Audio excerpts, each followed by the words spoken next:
اعوذ باللہ من الشیطان الرجیم بسم اللہ الرحمن الرحیم۔ عزیزان من، آج جون 1979 کی 8 تاریخ ہے اور درس قرآن کریم کا آغاز سورہ العنکبوت کی آیت 45 سے ہو رہا ہے، 29/45۔ آپ کو یاد ہوگا کہ پچھلے درس میں نے اس آیہ جلیلہ کو یوں ہی چھو کر چھوڑ دیا تھا کہ میں نے کہا تھا کہ اس کے لیے کافی وقت کی ضرورت ہے، ایک درس شاید زیادہ درسوں تک۔ آیت میں پہلے پیش خدمت کر دوں، اس سے 2 باتیں آپ کی سمجھ میں آئیں گی۔ آیت ہے اتلو ما اوحی الیک من الکتاب واقم الصلاۃ ان الصلاۃ تنہی عن الفحشاء والمنکر ولذکر اللہ اکبر واللہ یعلم ما تصنعون۔ کسی ترجمہ میں آپ دیکھ لیجئے، کسی سے آپ پوچھ لیجئے، اس کے معنی بتائے جائیں گے اور ترجمے کے اعتبار سے جو مروج ہے ہمارے ہاں وہ ٹھیک بھی ہوں گے کہ اے رسول تیری طرف جس کتاب کو وحی کیا جاتا ہے تو اسے پڑھ کر ان کے سامنے پیش کر دے، نماز قائم کر۔ نماز برائیوں اور بے حیائیوں سے روکتی ہے، اللہ کا ذکر اس سے بھی بڑا ہے، خدا جانتا ہے جو تم کرتے ہو۔ اب اس ترجمے کے بعد آپ پوچھیں گے کہ وہ کون سی بات ہے جس کے لیے آپ نے کہہ دیا کہ اس کے لیے تو شاید ایک درس بھی کافی نہیں ہوگا، وہ کتنے ہی درس ہوں گے؟ تو بات تو بڑی صاف سی ہے، نماز پڑھ، یہ بے حیائیوں سے اور برائیوں سے روک دے گی، اللہ کا ذکر اس سے بڑا ہے۔ نماز پڑھ لیتے ہیں، نماز کے بعد پھر یہ بٹھا دیتے ہیں، پھر اللہ کا ذکر شروع ہوتا ہے، پھر وہ ضربیں لگتی ہیں لا الہ الا اللہ کی، وہ ہوتا ہے، یہ ذکر ہو گیا، تو یہ تو بات صاف ہو گئی، اور وہ خدا جانتا ہے جو تم کرتے ہو، بس ٹھیک ہے۔ تو کون سی اس کے اندر ایسے حقائق پوشیدہ ہیں، معرفتیں اس کے اندر آئی ہوئی ہیں جو کہا جا رہا ہے کہ کئی درس اس کے لیے ضروری ہوں گے؟ ٹھیک ہے، ہوا اس پہ اثر پڑے گا، ٹھیک، شکریہ۔ اب اس سے زیادہ کیا عرض کروں؟ جو کہا اس نے کہ تفصیل معنی ہے غم الفت طویل ہے، اور ویسے تو خفیف سا ایک دل میں درد ہے، بات تو اتنی سی ہے، نماز پڑھ، اللہ کا ذکر کرتا، اور اس کے بعد یہ برائیوں بے حیائیوں سے روک دے گی، اللہ جانتا جو تم کرتے ہو، تو بات تو اتنی ہے۔ لیکن اتنا ہی عرض کروں گا کہ تفصیل معنی غم الفت طویل ہے، بلکہ اس سے بھی خوبصورت یہ سننا چاہتے ہیں آپ؟ بس میں اہل نظر بھی ہے، تماشائی بھی، ہم درد کے ماروں کا اتنا سا فسانہ ہے، سمٹے تو میرا دل ہے، پھیلے تو زمانہ۔ آئیے دیکھیں یہ پھیل کے زمانہ کیسے سمٹ میں تو آپ نے دیکھ لیا، نماز پڑھ، اس کے بعد یہ ہو حق کر، یہ برائیوں بے حیائیوں سے روکتی ہے، اللہ جانتا ہے جو تم کرتے ہو، تو وہ سمٹ تو گیا، یہ پھیل کر زمانہ کیسے بنتا ہے؟ بات یہ ہے کہ اس میں وہ دقائق کون سے ہیں، دقت کون سی ہے، مشکل کون سی ہے اس کے لیے جس کے لیے اتنی بڑی تفصیل کی ضرورت ہوگی؟ مشکل کی بات تو ان سے اگر ایک اعتراض نہیں صرف پوچھ لیا جائے تو آپ دیکھیے گا کہ کس طرح ٹھٹھمبر کے رہ جاندے نے۔ عربی میں تو اس کے لیے لفظ ہے بہت اللہ سی کفر، حضرت ابراہیم علیہ السلام کے قصے میں جو کہا انہوں نے بات کی، اور اس کے بعد تو یہ ان سے پوچھا یہ جا سکتا ہے اور جانا چاہیے۔ کہا یہ ہے جو یہ کہتے ہیں کہ نماز پڑھو، آگے یہ ہے کہ ان الصلاۃ تنہی عن الفحشاء والمنکر، ان ہے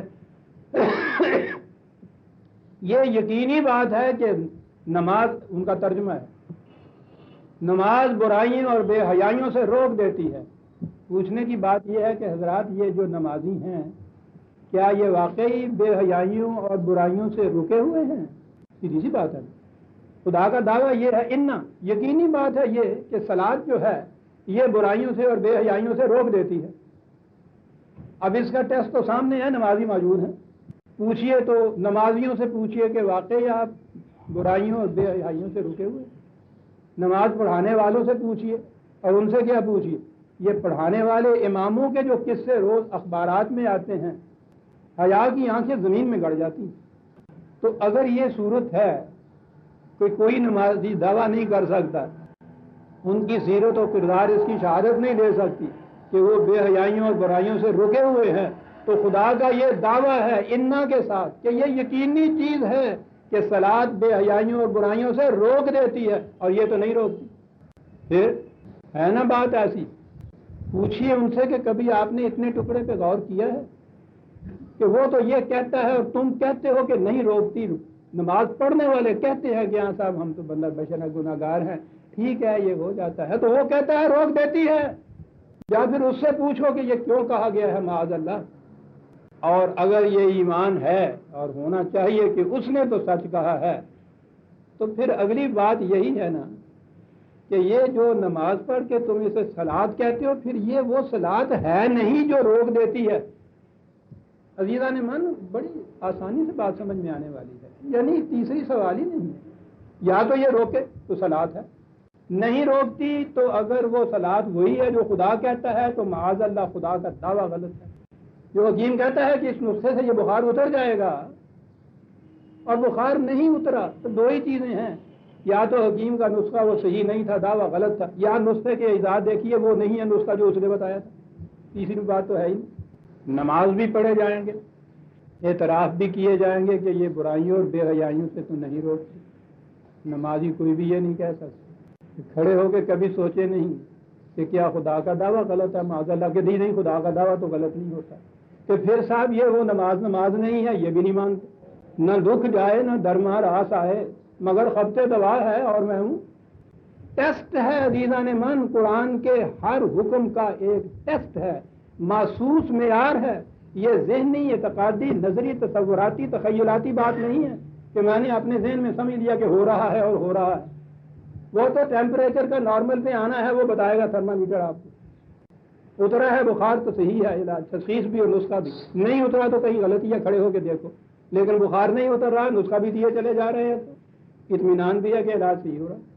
قرآن تو نہیں جانے دیتا. ان الصلاۃ تنہی عن الفحشاء والمنکر. صلاۃ الصلاۃ وہ ہے کہ وہ جو فحشاء اور منکر سے روک دیتی ہے. اب میں قرآن کے یہ الفاظ لاؤں گا، جب تک الفاظ سمجھ میں نہ آئے کہ قرآن کہتا کیا ہے بات نہیں سمجھ میں آ سکتی. جیزان مان یہ تو الفاظ ہی تو ہیں جو خدا نے ہم سے کہے. جتنا حصہ میں نے عرض کیا ہے اس میں آپ غور کیجئے گا کہ کوئی بات جھگڑے والی تو نہیں ہے نا، کوئی باس والی بات تو نہیں ہے نا. اقرار ہے نا نمازیوں کو کہ یہ برائیوں اور بے حیائیوں سے ہم نہیں رکے ہوئے. اقرار ہے نا واقعات اور ان کی سیرت و کردار سے کہ نہیں رکے ہوئے ہوتے. سیدھی سی بات. تو اگلی بات تو پھر یہ ہے کہ یا یہ دعویٰ معاذ اللہ غلط ہے، نہیں روکتی یہ نماز، یا یہ نماز الصلاۃ وہ نماز نہیں ہے. میرا خیال ہے اتنے حصے تک تو آپ مطمئن ہوں گے کہ بات بڑی صاف ہوگی. بات تو الصلاۃ کی ہے، وہ الصلاۃ کہتا ہے ہم نماز کہتے ہیں، بس یہی تو بات ختم ہو جاتی ہے. ذرا سا یوں پھیر دیا ایرانیوں نے، اور جب وہ کانٹا بدلتی ہے گاڑی اس وقت تو کوئی 2-3 انچ کا ہی فرق ہوتا ہے دونوں لائنوں میں. وہ انجن کو پتہ ہی نہیں چلتا کہ میں اسی پٹڑی پہ ہوں یا ذرا سا رخ مڑ گیا ہے میرا. اور پھر جتنی تیز رفتاری سے چلے گا اتنا ہی منزل سے دور ہوتا چلا جائے. انہوں نے تو لائن مین جو کانٹے والے تھے نا، انہوں نے ذرا سا یوں کیا ہے آپ کے ساتھ، بس پٹڑی بدل دی. الصلاۃ کی جگہ نماز کہا انہوں نے. ہم اس پہ مطمئن ہو گئے کہ ہو رہا ہے. اب یہ نہیں ہوتا تو خدا کے ہاں تو لکھا جا رہا ہوگا تھا، وہاں جا کے حساب پوچھ لیں. نہیں عزیزان مان، وہ کہتا روکے گی یہ تو جی. یہ الصلاۃ کیا ہے؟ عربی زبان کی روح سے صلاح کا جو روٹ ہے اس لفظ کا، اس کے معنی ہوتے ہیں کسی کے پیچھے اس طرح سے چلے جانا کہ اس سے آگے تو نہ بڑھے لیکن اس میں اور اس کے درمیان گیپ نہ رہ جائے، فاصلہ نہ رہ جائے. اتصال ایسا ہو کہ ساتھ کے ساتھ جا رہا ہو، بہت پیچھے نہ رہ جائے، پھر تو وہ فاصلہ ہو جائے گا نا، اور آگے بھی نہ بڑھے.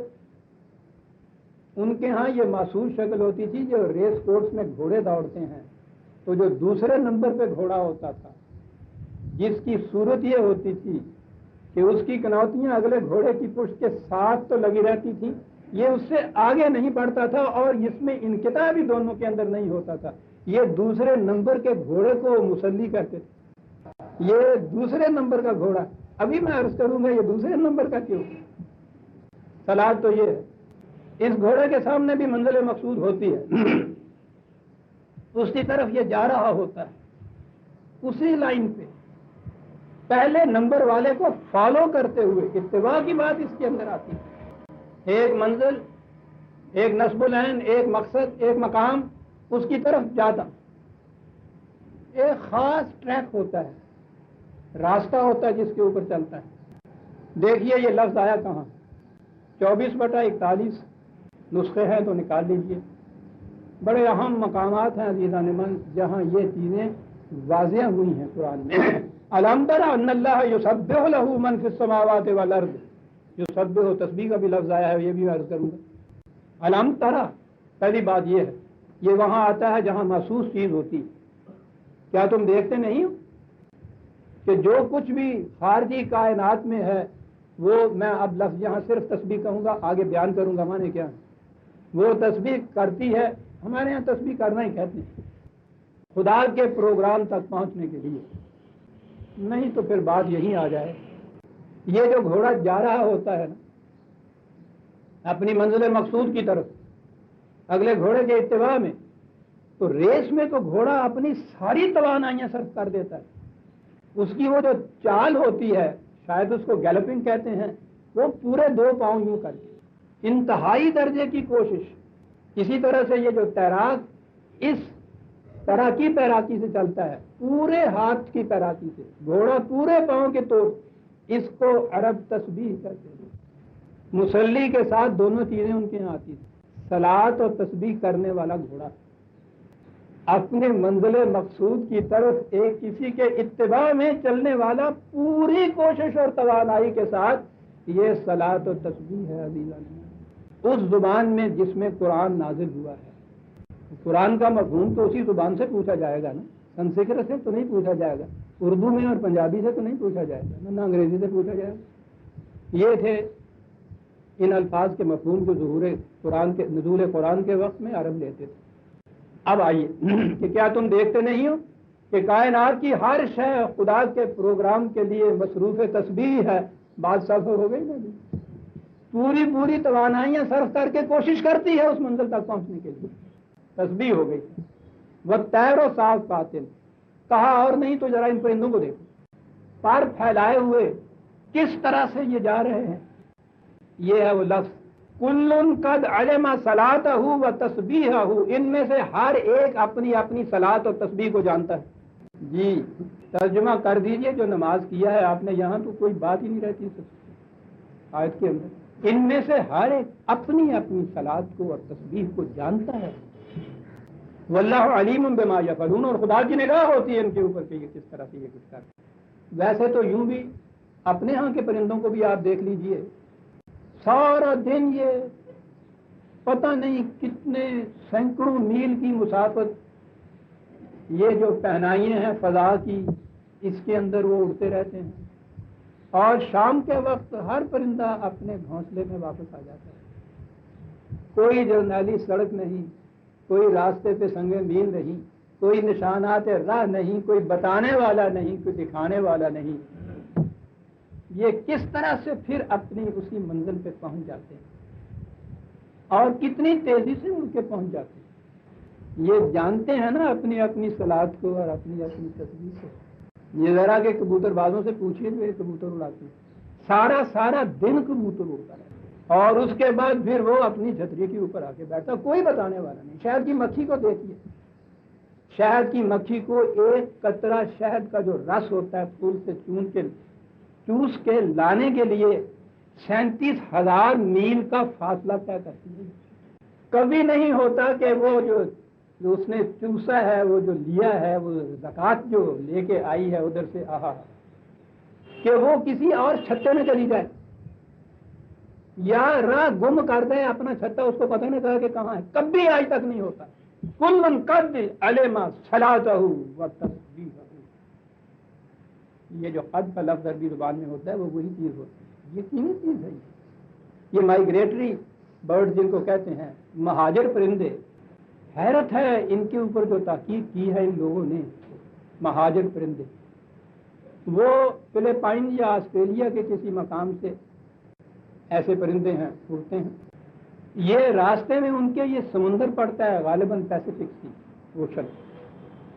3,000 میل کا سفر سمندر کے اوپر وہ طے کرتے ہیں اڑتے ہوئے. چلیے خشکی کے اوپر تو پھر بھی کہہ لیا صحیح کہ جی انہوں نے کسی درخت کا، کسی چٹان کا، کسی دریا کا کوئی نقشہ ذہن میں قائم کر لیا تھا، اس کے مطابق واپس آئے تھے، سمندر پہ اڑ کے جاتے.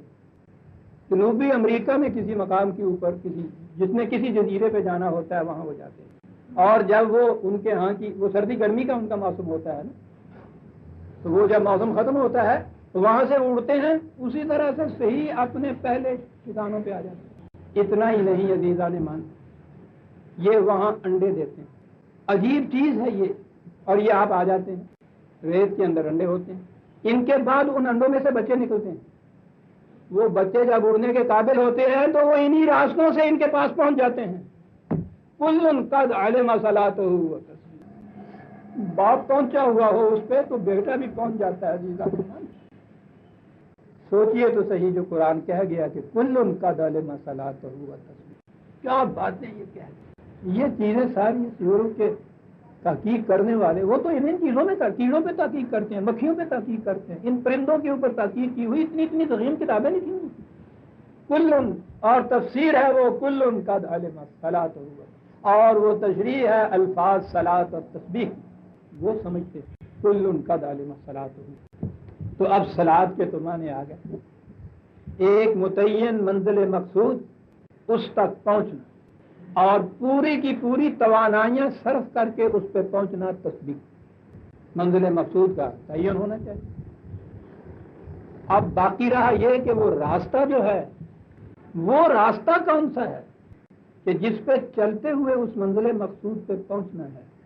یہ مسلی گھوڑا جو ہے اس کے لیے تو وہ ٹریک بنا دیا جاتا ہے اور وہ اس ٹریک کو نہیں دیکھتا. وہ نمبر 1 کا جو گھوڑا ہوتا ہے اسی کو دیکھتا ہے، اسی کے پیچھے چلتا ہے. یہاں کون سی چیز ہے عزیزان مان؟ قرآن. اس نماز میں بھی ہم کم از کم دن میں نماز پڑھنے والے جو ہے 44 مرتبہ تو کہتا ہے نا اہدنا الصراط المستقیم. بہت بڑی دعا ہے، بہت بڑی آرزو ہے صراط مستقیم پر جانے. دائری حرکت نہیں ہے کہ سارا دن چلتا رہے اور شام کو پھر وہیں آ جائے، یہ تو کلو کا بیل ہوتا ہے. مستقیم آپ نے دیکھا کیوں کہا ہے قرآن میں؟ مستقیم صراط جو ہے وہ کسی منزل تک پہنچانے کے لیے راستہ ہوتا ہے. دائری حرکت وہ صرف گردش ہوتی ہے، آوارگی ہوتی ہے، سفر نہیں ہوتا. وہ وہیں کا وہیں ہوتا ہے جہاں سے چلتا ہے. تو صلاۃ میں تو وہیں کے وہیں کی بات نہیں ہے، منزل مقصود سامنے ہے، اس تک پہنچنا ہے. یہ راستہ کون سا ہے؟ برڈز کے متعلق تو track less way of a bird کہا گیا ہے اس کے لیے، اقبال کے الفاظ میں. اور یہاں صلاۃ میں تو کسی کے پیچھے چلنے والی بات ہے. اہدنا الصراط المستقیم، صراط مستقیم کی دعا ہے. اور دوسری جگہ ہے 11/11/5 میزان مان سنیے اور صلاۃ کا مفہوم ذہن میں آئے اور پھر قرآن کے بیان سے تڑپ اٹھیے. کہا کہ ان ربی علی صراط مستقیم، کہہ دے رسول کہ میرا رب صراط مستقیم پہ جا رہا ہے، اس کے پیچھے چلو. اور 2 نمبر کے گھوڑے، پہلے نمبر کا گھوڑا سامنے آ گیا، ان ربی علی صراط مستقیم. اب دیکھیے وہ عربوں کی دقائق شناسی، جز رسی. وہ مثال یہ ہے کہ وہ گھوڑا نمبر اول کے گھوڑے سے آگے نہیں بڑھ سکتا، عبد خدا سے آگے تو نہیں بڑھ سکتا، لیکن ان دونوں کے درمیان فاصلہ بھی نہیں رہ سکتا، یوں اتصال ہے نا اس کے ساتھ. اسی لیے کہ یہ بار بار دعا ہے، صراط مستقیم کے اوپر چلنے کی دعا ہے. اور ان ربی علی صراط مستقیم تو بات صاف ہو، خدا کی صفات اپنے اندر پیدا کرتے ہوئے چلے جانا، یہ ہے نا اتباع خدا بندی، یہ ہے نا صراط مستقیم پہ چلنے کی بات. یہ نا صراط مستقیم دیکھنا یہ ہوگا کہ اس کے لیے تو اس نے ابن آدم سے کہہ دیا سخر لکم، تمہارے تابع تسخیر کی ہوئی ہے ہم نے یہ کائنات. تو بہرحال بات ان کے اتباع میں آدمی چلے، اس کے لیے بھی تو لفظ قرآن کا اتباع ہی ہے، پیچھے چلنا. اور دوسری چیز یہ ہے کہ خدا کے مقرر کردہ راستے کے اوپر اس کے پیچھے چلنا. ابھی ہم نے دیکھا کہ صلاۃ تو ایک متعین راستے کے اوپر ایک منزل تک پہنچنے کا نام ہے، اتباع ہے اس میں خدا کی. اب اس کے مقابلے میں آیا کہ انسان اپنے ہی جذبات، مفاد، مصالحے کے تابع چلتا رہے. سنیے کیا کہتا قرآن، 19/59 19/59. انبیاء کرام علیہ السلام کا ذکر آ رہا تھا اور اس کے بعد تھا کہ فخلف من بعدہم خلف، فخلف من بعدہم خلف، ان کے بعد ایسے ناخلف پیدا ہوئے. کیا کیا انہوں نے؟ اضاعوا الصلاۃ، انہوں نے صلاۃ کو ضائع کر دیا. کیا کیا؟ صلاۃ کو ضائع کر دیا. نماز پڑھنی چھوڑ دیتی، ضائع کر دیا صلاۃ. تو قرآن تو اپنے الفاظ کو تشریح کیے بغیر چھوڑتا نہیں. کیا کیا انہوں نے جس کو کہہ دیا ہے کہ صلاۃ کو ضائع کر دیا؟ معاف رکھیے گا، میرے بڑے برادر بزرگ ہیں جن کے لیے میں یہ کر رہا ہوں، ان کو کچھ مانگے ایسی جگہ بٹھائیے جہاں آواز سنائی دے. پنکھا بھی رکھ دیجیے، یہ ٹھیک ہے. معاف رکھیے عزیزان من، آپ کی توجہ بڑھ گئی، لیکن ان ہستیوں کو دیکھ رکھیے، دنیا میں نہیں ملیں گے. ساری عمر تاریخ پاکستان میں مجاہد کی طرح اثر کر دیا. میرے اوپر ہی رکھیے. انہوں نے صلاۃ کو، آ جائیے ادھر میری طرف، انہوں نے صلاۃ کو ضائع کر دیا. کیا کر دیا؟ کہا کیا کر دیا؟ واتبعوا الشہوات، اپنے ہی جذبات کے پیچھے چلنے لگ گئے. اتباع خداوندی الصلاۃ، اپنے ہی جذبات کا اتباع صلاۃ کا ضائع کر دیا. نتیجہ فسوف یلقون غیا، تباہی جن کے پیچھے لگی ہوئی ہے. ابھی آیا چاہتی ہے صلاۃ کو ضائع کرنا، یعنی اس کے اتباع کے بجائے اپنے ہی مفاد مسائل جذبات یا اتباع کرتے جا رہے ہیں. صلاۃ کو ضائع کرنا، نتیجہ اس کا تباہی ہے. وہ ٹیسٹ سامنے آتا چلا جا رہا ہے نا قدم قدم کے اوپر کہ وہ کیا کہہ رہا ہے، کیا صلاۃ کیا ہے. اور میں سمجھتا ہوں کہ شاید آگے بڑھنے کی بھی ضرورت نہیں ہے، ابھی سمجھ میں بات آ جائے گی کہ الصلاۃ کس طرح سے وہ فحشاء اور منکر سے روک دیتی ہے. اتباع جذبات اپنا کیجیے تو فحشاء و منکر کے پیچھے چلتے چلے جائیے گا. جب اس کا اتباع نہیں اس کا اتباع کریے گا تو بات ہی ختم ہو گئی. سب سے تو لیکن ابھی آئیں گے ہم کہ فحشاء و منکر کیا ہے قرآن کی روح سے. بات تو وہاں آئے گی. یہاں آ گیا کہ صلاۃ کا جو متضاد لفظ ہے اس کے مقابل میں جو لفظ ہے اینٹینم جسے کہتے ہیں وہ اتباع جذبات، اپنی خواہشات کا اتباع کرنا اور خداوندی قاعدے کے اور اتباع کے مطابق چلتے رہنا، یہ الصلاۃ. یہ الصلاۃ جو ہے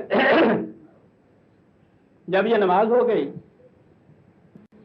تو اس میں تو یہ ایک خاص وقت کے اوپر خاص رکعتیں، ارکان، تعدیل، اس کے اندر کچھ پڑھنا، یہی چیز ہے جو یہ ہو گئی.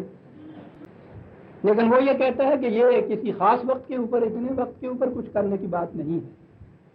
والذین یمسکون بالکتاب واقاموا الصلاۃ 7/170 کہا الکتاب، قرآن مجید کے ساتھ متمسک رہنا زندگی کے پورے دور میں، یہ ہے اقامت صلاۃ. وہ جو درمیان میں نے کہا تھا کہ گیپ نہیں ہونا چاہیے، یہاں لفظ تمسک کہا. تمسک ہوتا ہی ہے ایسا چپتے رہنا کسی چیز کے ساتھ. الکتاب کے ساتھ، الکتاب کے ساتھ تمسک اقامت صلاۃ، یہی ہے خدا کا اتباع. لیکن نماز جو ہے وہ تو ہر حالت میں پڑھی جا سکتی ہے. گھر کے اندر بھی ہم پڑھتے ہیں، جنگل میں پڑھی جا سکتی ہے. نہیں، آگے بڑھیے. انگریزوں کی غلامی کے اندر بھی پڑھی جا سکتی تھی. آج ہندوؤں کے ہاں بھارت میں جو مسلمان بستے ہیں نماز کی ان کو بھی اجازت، وہ پڑھتے ہیں. اس کے لیے تو کوئی شرط نہیں. قرآن الصلاۃ کے لیے ایک شرط بتاتا ہے، نماز کے لیے تو نہیں ہے. اور سب سے بڑا اعلان جو غیر مسلم حکومت کرتی ہے وہ یہ ہوتی ہے کہ ہم ان کو نماز روزے کی اجازت دیتے ہیں. فریڈم ہے ورشپ کی، اس میں ہم کوئی دخل نہیں دیں گے. ساری دنیا میں یہ چیز، وہ جو چارٹر ہے آپ کے یہاں UN کا حقوق انسانیت کا، اس کے اندر بھی ایک شک ہے کہ ان کو نماز روزے کی اجازت ہوگی. قرآن کہتا ہے کہ نماز روزے کی اجازت تو یہ دیں گے، صوم و صلاۃ کی اجازت تو نہیں دے گا. اس کے لیے تو شرط ہے. شرط یہ ہے کہ الصلاۃ کب قائم کی جا سکتی ہے. میں ایک عرض کروں بات، قرآن کریم میں صلاۃ کے ساتھ اقامت کا لفظ آیا، سارے قرآن میں نماز پڑھو کہ ہی نہیں آیا. پڑھنے کا لفظ ہی نہیں آیا. اس کے لیے قائم کرنے کا ہے، اسٹیبلش کرنے کا ہے. اسٹیبلش تو پھر آپ سوچ سکتے ہیں کہ کوئی نظام کیا جاتا ہے.